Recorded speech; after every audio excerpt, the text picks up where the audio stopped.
tá certo? Bom, então, emergência hipertensiva, né? Continuação aí do nosso conteúdo programático dentro da disciplina de urgências e de emergências 2, tá certo? Nós temos que fazer aí uma diferenciação importante no que vem a ser urgência e o que vem a ser emergência hipertensiva, tá certo? A urgência hipertensiva, essa conceituação, pessoal, é muito importante, tá? Porque ela vai mudar exatamente a conduta no tratamento e na assistência ao paciente que lhe procura, tá? A urgência hipertensiva, que vem a ser uma elevação acentuada dos níveis pressóricos, com sintomatologia, aonde essa sintomatologia pode ser a mais variada possível, desde cefaleia, dor na nuca, falta de ar, dor no peito, crise de ansiedade, enfim. E a gente define, né, a urgência hipertensiva arbitrariamente como a presença de uma pressão arterial diastólica, vejam bem, uma pressão arterial diastólica maior que 120 de mercúrio, porém, essa é a grande diferenciação, tá? Sem lesão de órgão de forma aguda. E o que é lesão de órgão-alvo, gente? Principalmente quem? Cérebro, coração e rim, tá certo? Já a emergência hipertensiva, né? Ela também vai ser caracterizada por uma elevação acentuada dos níveis pressóricos, tá certo? Com sintomatologia também, aonde define-se arbitrariamente a presença de uma pressão arterial diastólica maior que 120 milímetros de mercúrio, porém, neste caso, o paciente vai apresentar uma lesão de órgão-alvo de forma aguda. Então, basicamente, a emergência possui a mesma conceituação. O que vai diferir essa conceituação é exatamente a presença ou não de órgão-alvo de forma aguda. Tudo bem?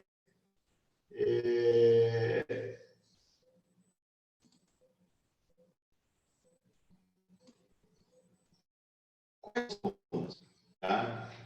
Os sintomas que vão ser assim, bastante frequentes na emergência hipertensiva, tá certo? E também na própria urgência hipertensiva, eles estão relacionados principalmente com quem? A imagem que a gente está vendo aí, nessa tomografia, nessa imagem, nesse corte aí. É exatamente o edema cerebral, tá certo? E a cefaleia toma mais frequentemente descrito, ok? Ele ocorre em torno de 85% dos pacientes, né? E esses pacientes, independente desse edema cerebral, eles podem apresentar náuseas, vômitos, confusão mental, convulsões, letargia, por vezes coma, né? E, eventualmente, associados ou não, né? E essa associação é evidente quando da presença, né, de alterações visuais e retinianas, quando você vai fazer o fundo de olho, tá certo? Então, a sintomatologia, ela vai estar muito relacionada com a questão do edema cerebral, tá certo? O que normalmente acontece dentro dos quadros de emergência hipertensiva? Basicamente, é o que? Você vai ter uma liberação de aminas vasoconstritoras, por algum motivo, né? Essas aminas vão levar a um aumento da resistência vascular, tá? O aumento da resistência vascular pode ocasionar uma lesão endotelial na microcirculação. Essa lesão pode levar a um quadro de isquemia tecidual. E essa isquemia tecidual, aliada a toda essa cascata de eventos, vai fazer com que o paciente apresente uma anaquiurese E associado a essa natriurese, a ativação do sistema renina-angiotensina-aldosterona, que vocês se lembram muito bem lá das aulas de fisiologia, tá certo? Isso, na maioria das vezes, vai perpetuar o quadro de hipertensão arterial, tá bom? Então tá lá, o paciente chegou, né? Você classificou ele num quadro de urgência ou de emergência hipertensiva, conforme aí a elevação da pressão arterial diastólica, acima dos níveis de 120 milímetros de mercúrio.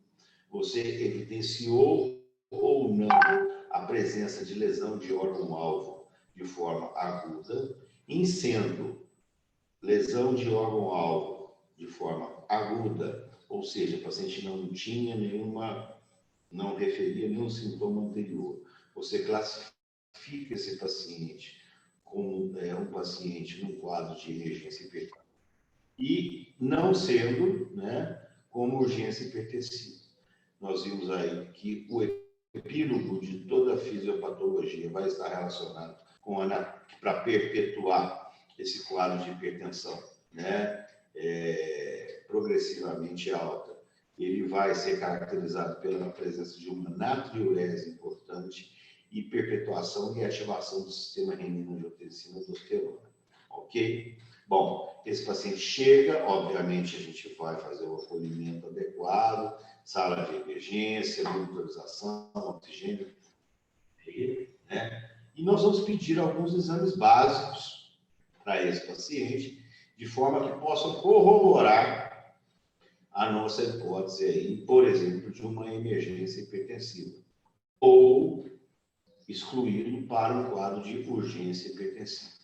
Um hemograma, né, é importante, um eletrólito para principalmente a gente avaliar aí alterações de cálcio, sódio, potássio e magnésio, a função renal, para ver se essa função renal está um pouco mais tocada ou não, se o clearance de creatinina, né, se ele vai estar, nós vamos ter aí uma aula de insuficiência renal aguda, para ver se esse clearance de creatinina vai estar adequado, tá certo? Em casos selecionados, tá? Principalmente naqueles casos em que existe, além da sintomatologia decorrente do edema cerebral, que existe eventualmente quadros aí sugestivos de dor torácica, típica ou atípica, nós vamos pedir aí alguns marcadores de necrose tecidual. Dentre esses marcadores de necrose tecidual, a gente já estudou insuficiência coronariana, né? Nós vamos solicitar aí a troponina sensível, nós vamos solicitar a CKMB, nós vamos solicitar aí, eventualmente, uma desidrogenase lática, enfim, os marcadores clássicos para a necrose tecidual, exatamente para já ir norteando a nossa assistência, as nossas ações e o atendimento que vai ser realizado a esse paciente.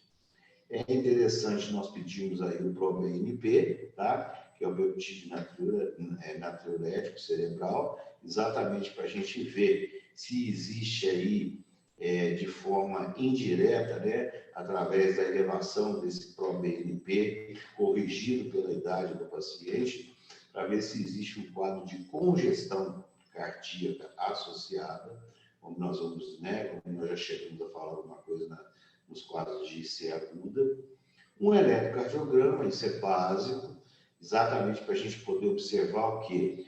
A presença aí, principalmente de sobrecargas e hipertrofias, principalmente do lado esquerdo do coração, um raio-x de tórax, né?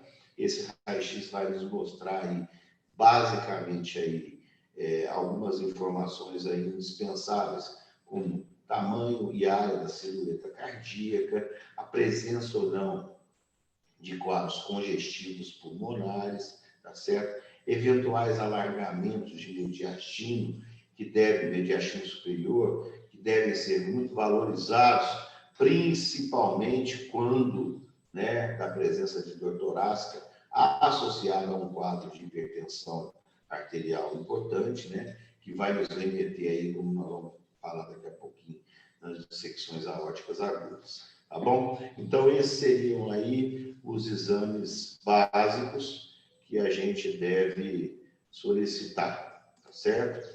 Bom, o paciente chegou, identificamos, excluímos ou não a presença de lesão em órgão-alvo de forma aguda, corroboramos a hipótese da manutenção pela fisiopatologia dos quadros que vão levar à perpetuação da ativação do sistema renina-angiotensina-aldosterona, tá certo? Solicitamos os exames, conforme foi dito, o paciente está lá. Lembrando que da admissão do paciente até a sala de emergência, isso aí deve ser conforme o acolhimento inicial que nós estudamos, o protocolo de Manchester, senhores e senhoras se lembram, deve ser aí um Manchester, no mínimo aí, uma cor, né, próxima ao vermelho, de forma que a gente dê um atendimento rápido a esse doente, né? E uma vez na sala de emergência, o tratamento direcionado, tá certo? Ele vai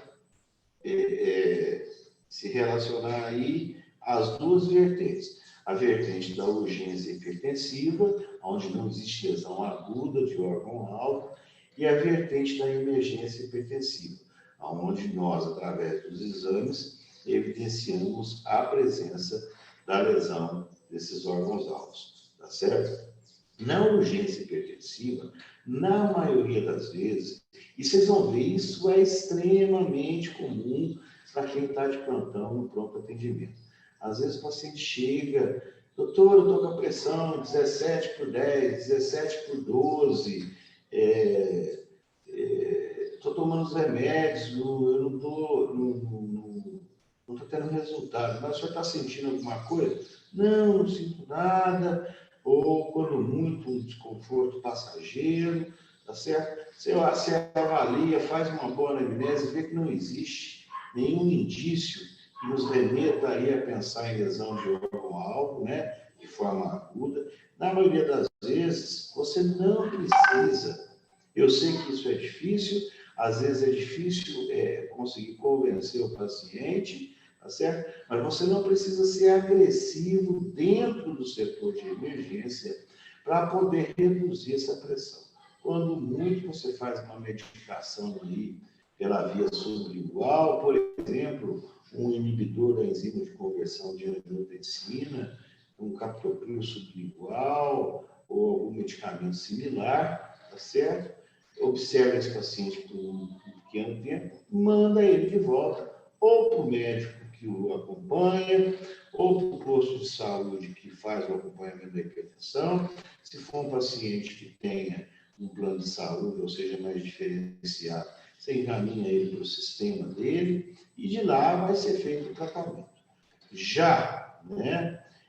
Porque, inclusive na urgência hipertensiva, uma redução abrupta, tá, da pressão arterial nesse paciente que já vem com essa hipertensão já sustentada, pode levar a um quadro, inclusive, de um acidente vascular cerebral da forma isquêmico, pode fazer um baixo fluxo renal e levar ele a um quadro de uma insuficiência renal aguda, ou até mesmo um baixo fluxo coronariano, né, em função de uma redução abrupta da hipertensão, levando a um quadro de insuficiência coronariana, uma angina, por exemplo, estável. Tá? Importante se assegurar que esse paciente vai ter um acompanhamento ambulatorial, é importante reforçar isso para ele, tá certo? E, como eu disse, ocasionalmente algum medicamento sintomático, tá? De forma que ele possa sair de lá mais tranquilo. Mas o mais importante é exatamente a gente orientar, dizer que ele tem que se tratar, que ele não tem uma adesão adequada ao tratamento presencial que foi instituído, inclusive isso também fazendo com que os níveis pressóricos fiquem mais altos, né? Mas a gente não precisa ser tão agressivo. Já na emergência hipertensiva, como eu falei anteriormente, né? a gente tem que realmente fazer uma redução desses quadros pressóricos, porque esse paciente está na vigência, né? Ele está sendo, né, órgãos-alvo, principalmente cérebro, rins, coração, estão sendo sobrecarregados aí no sentido de deteriorização de algum desses sistemas. A pedra angular, né? Olha que pedra angular bonita essa aqui, né? Que dá a sustentabilidade, né? E a base para o tratamento nosso na abordagem da emergência hipertensiva é o quê? A redução da pressão arterial média. Pressão arterial média, tá bom? Em torno de 10 a 15% na primeira hora do tratamento, tá bom? Com redução máxima de 25% dessa pressão nas primeiras 24 horas.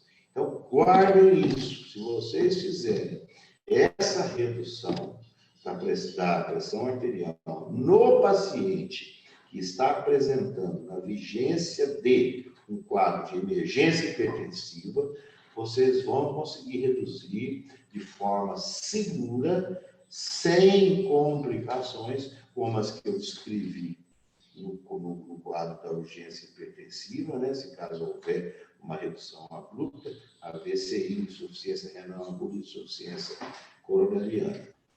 Portanto, na abordagem do paciente com emergência hipertensiva, angular no tratamento, redução da pressão arterial média em 10 a 15% na primeira hora do tratamento, reduzindo no máximo 25% dos níveis pressóricos iniciais dentro das primeiras 24 horas.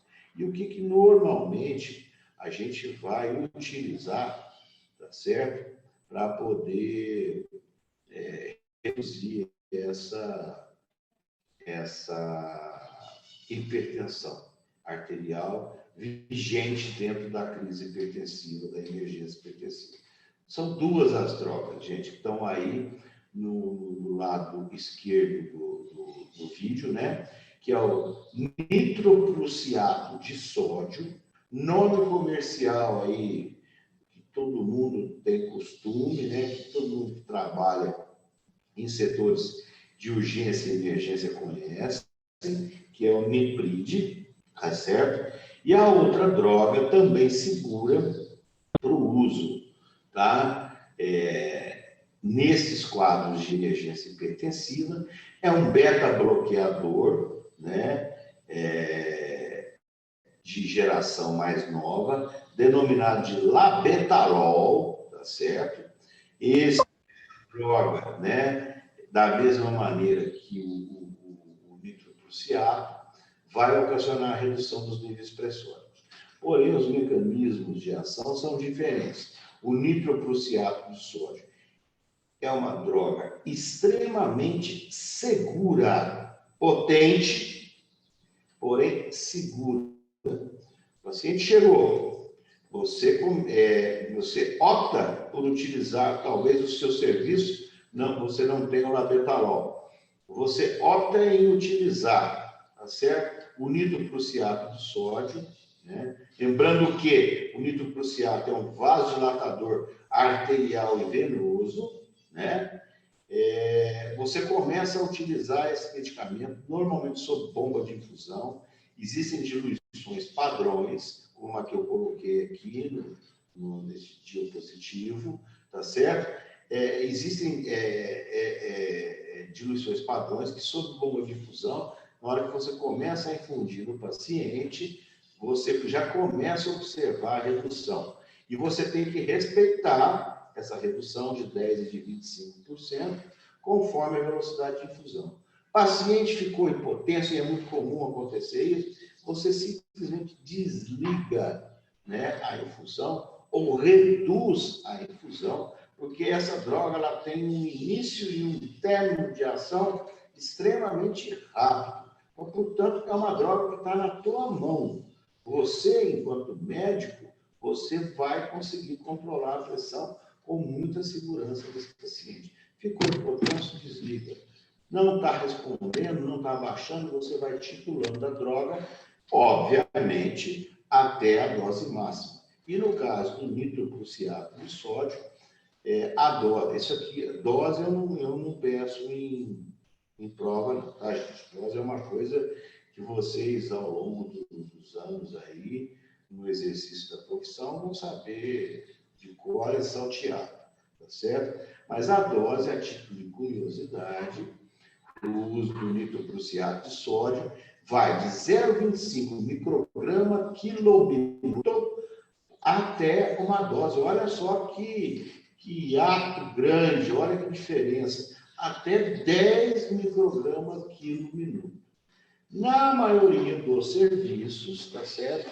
Os grandes hospitais, as emergências, salvo algumas exceções, você faz uma diluição padrão deste nitroprusiato, né? Ele tem aí o frasquinho, vai ter 50 miligramas em 2 ml. Você vai diluir o conteúdo deste frasco, normalmente em 248 ml de soro glicosado a 5%. Isso vai te dar uma determinada concentração e você vai trabalhar na dose de infusão de 0,25 a 10 microgramas quilo minuto, tá bom? Já o labetalol, né, que é um beta-bloqueador, né, na realidade, um bloqueador alfa e beta-adrenérgico, né? Então, ele atua nessas duas vertentes. Ele, na maioria das vezes, ele vem aí numa concentração de 5 miligramas por ml, o frasquinho tem 20 ml, tá certo? Você pode fazer uma dose de ataque aí de um bolo de 20 miligramas, tá bom? Que seriam em torno aí de 4 ml, né? Seguidos de 20 a 80 miligramas a cada 10 minutos, até um total de uma dose de 300 miligramas. O labetalol ele é muito útil naqueles pacientes que estão cursando também, às vezes, um quadro de uma taquicardia sinusal reflexa, né? Em função aí do quadro dessa hipertensão, tá? Ele também reduz um pouco o nível de ansiedade, o nível tensional, não do nível tensional do ponto de vista pressório. O objetivo dele é esse, mas tensional, assim, a tensão do paciente assim. Lembrando que, como qualquer beta-bloqueador, se o paciente for portador de doença pulmonar obstrutiva crônica ou um asmático grave, como vai ser o tema da nossa aula da terça-feira que vem, tá certo? A gente deve evitar de usar. Por quê? Porque a gente pode desencadear um quadro de broncoespasmo e tirar o doente do quadro de uma emergência hipertensiva, mas colocar ele no quadro de uma insuficiência respiratória aguda, hipercápnica ou até mesmo hipoxêmica. Tudo bem? Então, estas são as duas drogas mais seguras. Obviamente, né, no decorrer do decréscimo aí escalonado dessa hipertensão, dessa emergência hipertensiva, nós vamos começar a associar alguns antihipertensivos de média e longa duração por via oral, se assim o sensório do paciente permitir que ele faça a deglutição, né? Porque senão ele pode acabar, se ele tiver obnubilado, com um glasma, não um glasma menor que 8 a ponto de ser entubado, mas um glasma aí próximo a isso, normalmente a gente não dá nada via oral. Passamos uma sonda, preferencialmente uma sonda de Duboff, uma sonda nasointeral, e fazemos a medicação enquanto esse paciente está lá, tá certo? E aí, com isso, a gente sustenta o controle pressório desse doente, tá bom? Então, lembrar, nitroprusiato de sódio e labetalol, drogas de escolha. Lembrando aos senhores que uma literatura mais minuciosa e pormenorizada vai estar no nosso livro de referência, tá bom? Bom, como eu disse, né, depois que a gente faz, né, atingimos aí nosso alvo terapêutico, nós escalonamos as drogas orais e as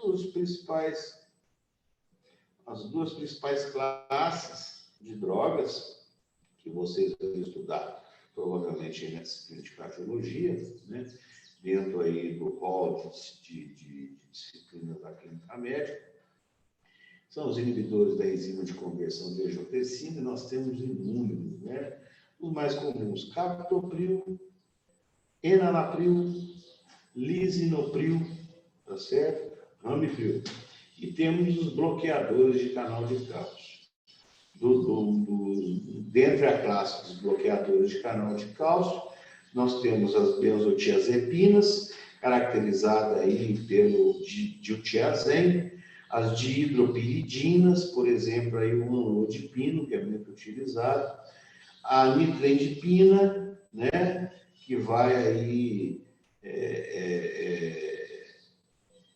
se expressar aí através da limodipina e da mesodipina, tá bom?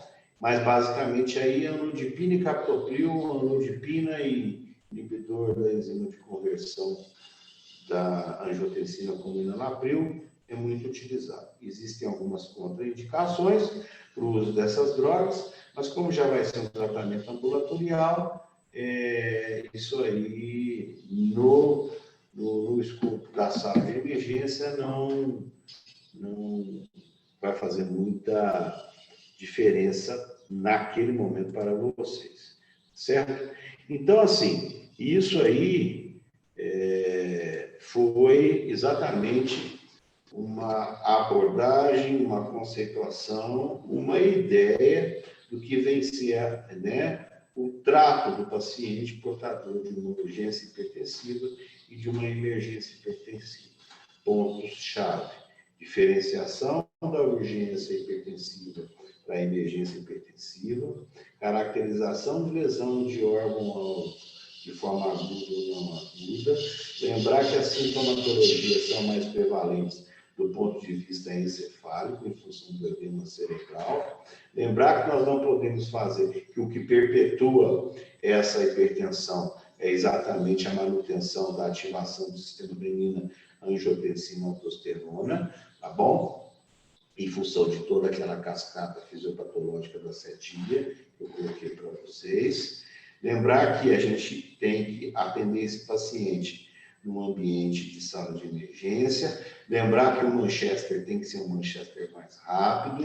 Lembrar que, uma vez identificado como emergência hipertensiva, nós temos que fazer a redução gradual dessa hipertensão, 10% na primeira hora e 25% nas horas subsequentes, de forma tranquila e escalonada. E lembrar que nós dispomos aí de 2 drogas exclusivas para esse tipo de atendimento, que é o nitroprusiato de sódio e o labetalol. Ok? Emergência hipertensiva é tranquilo, tá? É um tratamento, assim, que todos os senhores, eu tenho certeza, vão desempenhar com uma maestria muito grande.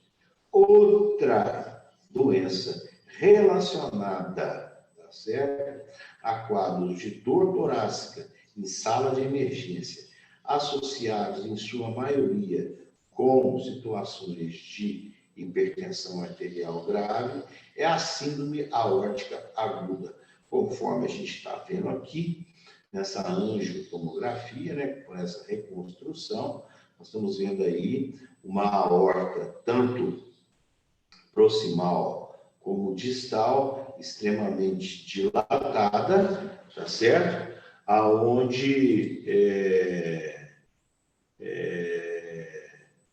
Aonde nós temos aí um quadro aí, provavelmente uma dissecção. Respondendo aí a pergunta do Lucas, né? Depois que foi alcançada a PA média satisfatória, o paciente deve ingerir os outros medicamentos de via oral no ambiente hospitalar para esperar uma resposta ou pode mandar para casa? Não, muito boa pergunta, Lucas, e vem reforçar o que eu falei. No momento, porque tanto o labetalol como o nitroprusiato de sódio, apesar de serem drogas seguras, elas têm um efeito fugaz. Parou de fazer, o labetalol tem uma meia-vida um pouco mais longa, mas, por exemplo, o nitroprusiato, se você não introduzir na vigência do uso e da administração desses medicamentos uma droga de liberação mais lenta, com uma meia-vida mais prolongada, você não consegue, entre aspas, por exemplo, desmamar esse paciente dessas drogas. Aí você vai ficar eternamente com esse paciente na sua sala. Então, temos, sim, Lucas, que utilizar medicamentos de via oral, já mandar esse paciente para casa, pelo menos mesmo que de forma temporária, pode ser até que ele não fique utilizando depois esses medicamentos que você prescreveu, mas ele tem que ir para casa com alguma coisa, senão a pressão vai subir de novo, tá certo?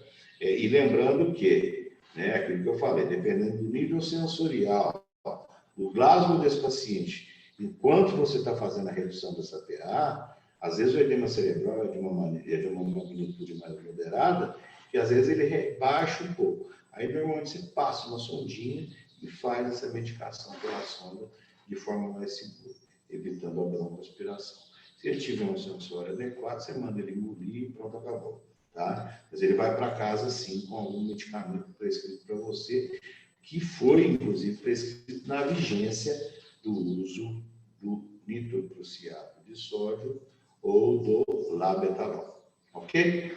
Bom, então, em relação à síndrome aórtica aguda, né, ela está aí, na maioria das vezes, muito relacionada aos quadros de emergência hipertensiva, e o paciente pode apresentar dor torácica que, eventualmente, mimetiza ou confunde, né,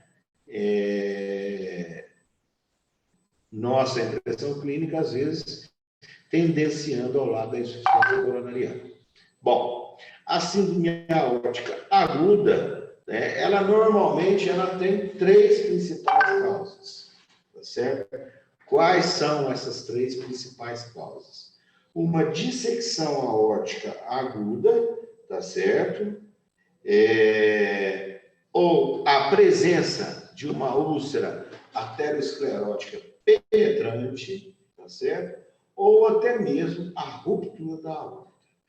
Normalmente a dissecção por alguma falha mecânica ou inconsistência na parede da aorta, ou a presença, né, no caso, esse paciente já, por um motivo patológico prévio, ele já tem uma úlcera aterosclerótica nessa aorta e ela já está em fase de erosão e pode romper, né, ruptura da aorta.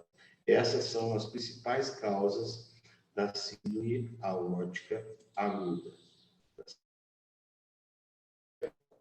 Gente, os principais fatores de risco para a apresentação, né, da síndrome aórtica aguda, né? Os principais fatores de risco: hipertensão arterial sistêmica mal controlada, ou seja, aquela pressão constante de forma jateada na parede da aorta, tá certo? Isso aí acaba erodindo todo o endotélio e favorecendo aí a formação dessas úlceras ou favorecendo aí a ruptura, né, por fragilidade endotelial da parede dessa aorta.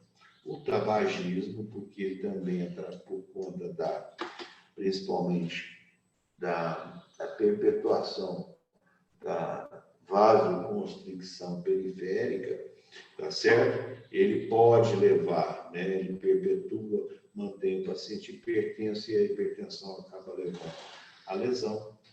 Traumas torácicos, né? Isso aí são coisas agudas, por exemplo, um acidente automobilístico, uma colisão frontal, tá? Doenças degenerativas da aorta, que a gente vai estudar isso um pouco, né? Vocês, aliás, vão estudar isso um pouco em cardiologia, e pacientes com alterações congênitas. Mas, sem sombra de dúvida, eu elencaria aí como 3 fatores principais em termos de fatores de risco, né? A hipertensão arterial mal controlada, o tabagismo e, como causa externa, o trauma torácico decorrente de um acidente, por exemplo, de motocicleta ou um acidente automobilístico, tá certo? A maioria das vezes existem outras formas de trauma torácico, os mais comuns são esses. Então, esses seriam aí os principais fatores de risco, né, para o desenvolvimento a médio e longo prazo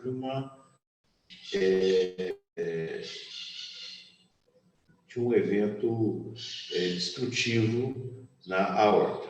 Bom, qual que é o quadro clínico, gente, desse paciente?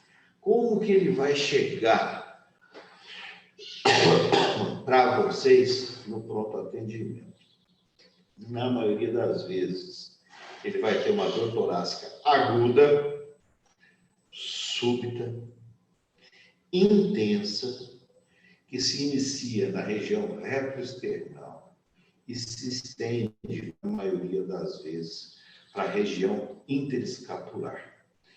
Lembrando que esse tipo de dor, com essa migração, ela vai ser mais comum na dissecção do tipo A, que nós vamos ver os tipos agora no próximo slide. Em 9 a 12% dos casos, esse paciente vai apresentar um quadro de síncope por hipofluxo cerebral, principalmente. A pressão de perfusão cerebral diminui porque você tem roubo de fluxo, tá certo? Em 6% dos casos, dependendo da magnitude, principalmente da hipertensão arterial, esse paciente vai desenvolver um acidente vascular cerebral, como vai ser o motivo de uma das nossas próximas aulas, em torno de aproximadamente 6%, tá certo? E, eventualmente, quando o derrame é muito grande, você pode ter um acometimento aí do saco pericárdico, né, um extravasamento, e um derramamento, né, um derrame pericárdico importante, levando a um quadro de tamponamento cardíaco grave, tá? Esse paciente, ele vai ter, na maioria das vezes, alteração de pulsos periféricos, tá certo? Bem como alteração na pressão arterial. Ele é um paciente sudoreico, ele é um paciente hipertenso, ele vai provavelmente, em função aí do dano miocárdio, desenvolver uma insuficiência cardíaca congestiva e, eventualmente, ele pode sim desenvolver um infarto agudo do miocárdio, você está roubando o fluxo, concorda? Esse sangue ele está pegando como a gente está vendo aqui, ó, tá? Como a gente está vendo aqui nessa imagem onde eu estou passando a ponteira do mouse, né? Ele cria um falso lumen. Então o sangue daqui é roubado, né? O fluxo é diminuído e, consequentemente, você pode ter aí um baixo fluxo tanto cerebral como um baixo fluxo tanto coronariano, certo? E isso pode desencadear quadros aí de isquemia no território cerebral e no território miocárdio, tá bom? Continuando aí, a gente tem uma classificação, tá certo? Essa classificação ela é muito importante para a gente exatamente poder nortear o tratamento desse paciente, né? A gente consegue hoje fazer essa classificação, principalmente após a realização de uma angiotomografia, né? Não é um exame assim tão difícil, né, de ser feito, tá certo? Mas também não der para fazer algumas alterações radiológicas inerentes a alargamento de mediastino, a gente consegue, pelo menos, nortear um pouco as nossas condutas. Nós temos 2 classificações. A classificação de Stanford, é certo? Que é a mais utilizada, né, para a gente poder guiar o tratamento, e a classificação de DeBake. A classificação de Stanford, ela vai nos classificar a dissecção aórtica aguda em dois tipos, tipo A ou tipo B, certo? O tipo A, ela basicamente vai pegar a aorta ascendente com ou sem a aorta descendente. E a tipo B, ela vai acometer principalmente a aorta descendente. Então, se grava, classificação de Stanford, isso é prova de residência, sim, não tem uma residência que não cai na questão dessa, tá? Stanford tipo A, aorta ascendente ou ascendente mais descendente. Tipo B, só a descendente. E vocês vão ver que é importante a gente ter esse conhecimento, porque isso vai nortear a emergência ou não do tratamento, por vezes até cirúrgico, ou através de endoprótese, tá certo? E a classificação de DeBake é uma classificação mais anatômica, é uma classificação um pouco mais refinada, tá? Ela classifica em três tipos, tipo 1, tipo 2 e tipo 3. O tipo 1, quando pega toda a aorta, desde o seu cajado até a sua bifurcação lá embaixo com as ilíacas. Tipo 2, só a aorta ascendente. E tipo 3, somente a aorta descendente. Tá certo? Gravem. Classificação da dissecção da aorta, Stanford e DeBake, mais utilizada, Stanford. Stanford se divide em dissecção do tipo A e dissecção do tipo B. Tipo A, aorta ascendente com ou sem a aorta descendente, e tipo B, só a aorta descendente. Aqui, tá? Ao tipo A, proximal ascendente, ó. Aquela está pegando toda a aorta, aquela está pegando só a ascendente. Então é tipo A, concorda? Tá? E a classificação de DeBake, ascendente, né? Toda a aorta, ascendente, e abdominal, tá certo? Ó, tipo 1, tipo 2, tipo 3, DeBake. Do ponto de vista prático, que nós vamos utilizar a beira de leito na sala de emergência. Classificação de Stanford, tipo A ou tipo B, proximal ou ascendente, tipo B, distal, somente descendente. Tá certo? Então, essa é a classificação que eu quero que vocês tenham em mente. E isso vai nortear aí a nossa abordagem. Aqui são um exemplo de alguns cortes tomográficos, tá certo? Só para vocês terem uma ideia, com uma reconstrução bonita aqui em 3D, né? Espacial, aonde a gente vê, né? Olha aqui, por exemplo, essa imagem aqui, olha o contraste, como ele está preenchendo praticamente toda a extensão da porção ascendente e início da descendente dessa aorta. A gente vê a imagem aqui reconstruída, olha a dilatação importante que tem essa aorta. Olha aqui até onde que preenche o contraste. Já na parte de baixo, a gente vê aqui nessa reconstrução, né? Você vê que, olha, praticamente toda a extensão da aorta, né? Então, basicamente, vão ser essas as imagens, né, que vocês vão observar quando da feitura da angiotomografia, tá certo? Então, basicamente, vocês vão ter que observar o quê? O preenchimento do contraste, né? E até a altura que esse contraste está preenchendo, né? De forma que vocês possam, né, ao ligar para o cirurgião cardiovascular, né, ou para o vascular, vocês já possam informá-lo da gravidade do quadro. Tá bom? Então, Stanford, tipo A, tipo B. Isso é importante. Bom, tá aí.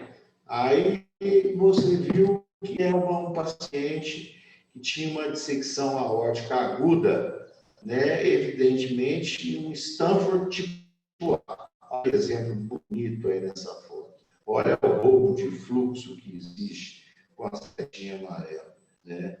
Olha, a mortalidade estimada, tá, da Stanford, da dissecção aórtica aguda, ela vai de 1 a 2% por hora, atingindo, por vezes, 50% nas primeiras 24 horas. Então, é fundamental o manejo adequado desse paciente até a chegada do cirurgião vascular, tá? Portanto, você identificou que esse paciente é um Stanford tipo A, tá certo? Ou seja, está pegando a ascendente, com ou não comprometimento da descendente, liga para o cirurgião vascular, avisa que você está com o paciente dissecando essa aorta, um Stanford A, tá certo? Que provavelmente esse paciente vai ser submetido o mais breve possível a uma operação cirúrgica ou por endoprótese desse aneurisma, tá bom? Lembrando que mortalidade estimada de 1 a 2% por hora, atingindo 50% nas primeiras 24 horas, tá certo? E o que normalmente a gente vai fazer, tá? O que normalmente a gente vai fazer para poder controlar esse paciente na vigência, tá certo? Na vigência de uma suspeita, uma forte suspeita ou uma confirmação de um evento de dissecção aórtica aguda. Nós vamos, com base naqueles fatores de risco, principalmente na hipertensão, nós vamos diminuir tudo aquilo que possa fazer com que o coração bata mais rápido e que essa pressão fique muito alta. Nós vamos mexer em dois fatores desse paciente. Vamos tirar a dor, nós vamos diminuir a frequência cardíaca, tá certo? Vocês concordam? Imaginem lá uma ordem ascendente dissecando. Você tem um coração que está taquicárdico, quer dizer, a cada sístole desse paciente, a cada ejeção ventricular, você está jogando sangue ali e dissecando ainda mais esse aneurisma, né? Então, o que a gente tem que fazer? Diminuir a frequência cardíaca. O que a gente consegue diminuir? O que a gente consegue diminuir a frequência cardíaca? Com o uso de um beta-bloqueador. E se esse paciente tiver hipertenso, grave, começou a dissecar por conta da hipertensão, qual é o bloqueador bom que nós podemos utilizar? Vamos lá, betalol. Nós utilizamos lá na emergência hipertensiva, tá certo? Dissecção de aorta dói, e é uma dor torácica importante, né?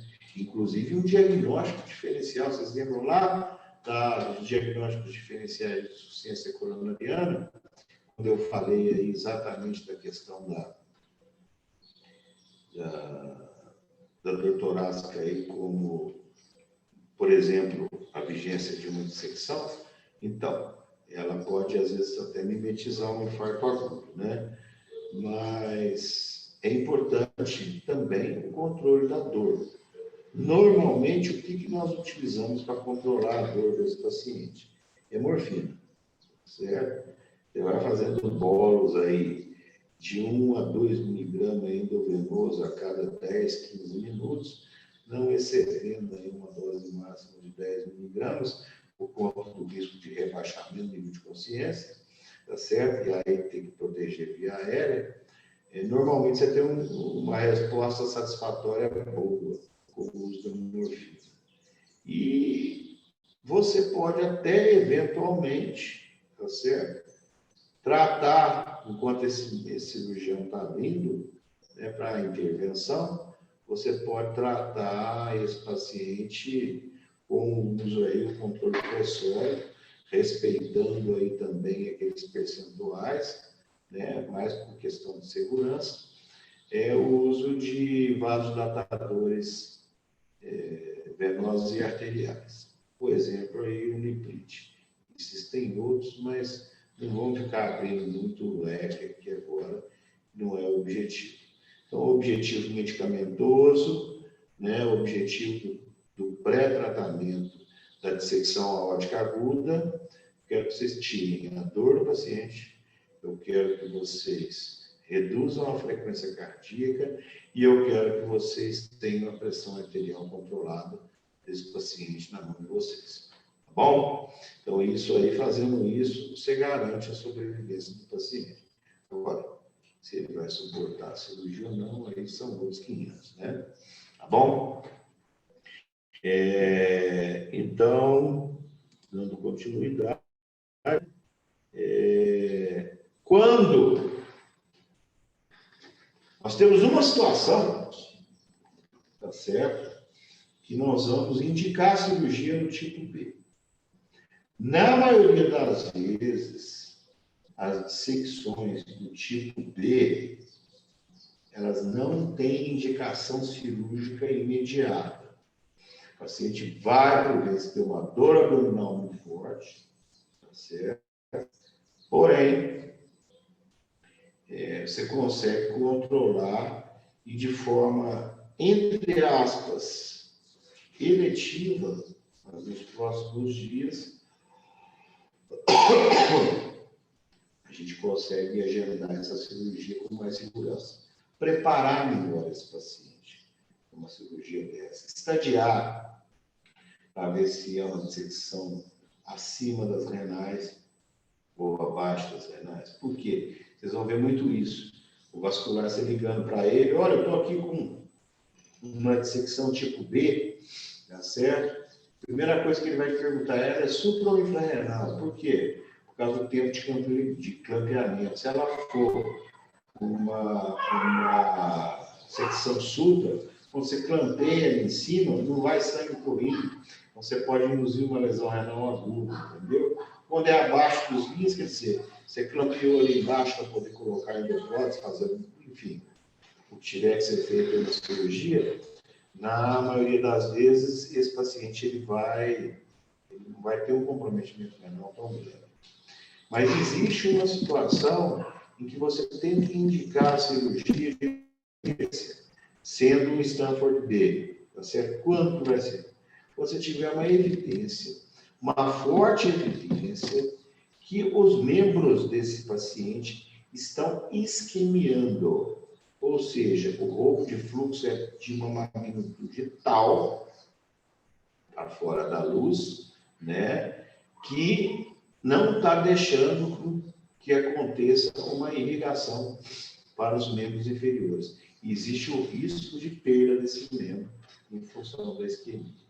Então, quer dizer, como todo bom clínico, vocês vão examinar, vão palpar os pulsos pediosos, os poplíteos, vai palpar o pulso, se existe pulso adequado, tempo de enchimento capilar adequado nessas regiões. Se não houver, você está diante de extremidades frias, pálidas, geladas, tá certo? Por vezes cianóticas, por vezes com uma cianose fixa, indiquem a cirurgia do tipo B de forma imediata. Essa é uma das poucas indicações para a cirurgia para cirurgia imediata, uma dissecção aórtica tipo B. Tá bom? Bom, gente, então, assim, nós vimos, né, duas patologias importantes, né, relacionadas aí, que envolvem alterações da pressão arterial, né, que levam a quadros, por vezes, semelhantes, que são as emergências hipertensivas, que é a dissecção aórtica aguda. Agora, nós vamos sair desse ponto, tá certo? E vamos falar um pouco agora sobre pericardite aguda, né? E tamponamento cardíaco, tá certo? Vocês querem fazer uns 10 minutinhos de intervalo ou vamos tocando a aula? Alguém aí me responda, por favor. Eu acho que pode fazer uns 10 minutinhos de intervalo, professor. Então tá bom, então vamos fazer 10 minutos. Eu vou travar aqui a gravação.